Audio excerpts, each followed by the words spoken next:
When I was a kid, there were things that I knew were off limits, like cookies before dinner. There were other things I knew I couldn't do until I hit a certain age, when I was deemed responsible enough, like handling a gun or driving a car or spending the night at somebody's house. When I was in college, I still had a curfew of midnight. Before you get sad for me or think my parents didn't trust me, my dad had to be to work by 6 a.m. It was out of respect that I lived with guidelines and restrictions. They were for my protection, but also for my family. Back to the ideas of off limits.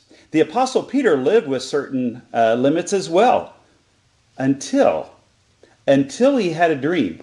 Recorded in Acts 10, Peter is told in a dream to kill and eat. Up to that point, he had not eaten anything that was known as common meats. It was probably like our modern day of bologna. Well, Acts 10:14 records Peter's response to the voice that he heard during the dream.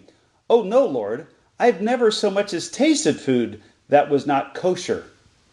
Wow. The voice said a second time, "If God says it's okay, it's okay." Well, what had been off limits is now okay.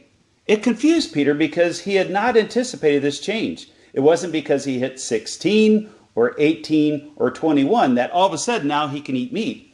It was because God deemed him ready and responsible to impact others in their journey of salvation.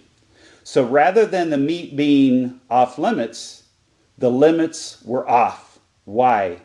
Because God was bridging two cultures, two people groups. God was uniting what had been divided. God was cleaning prejudices. He was bringing to light blind spots. He was clarifying their source of purity and his authority.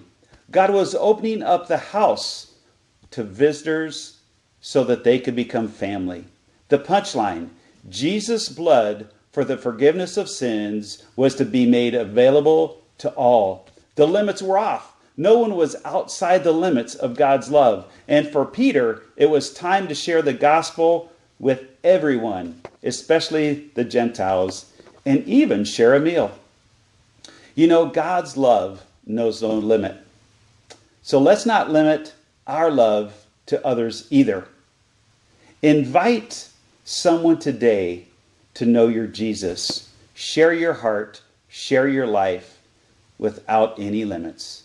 God bless you. This is your moment towards a transformed life. I'm Pastor Ed, and have a good day.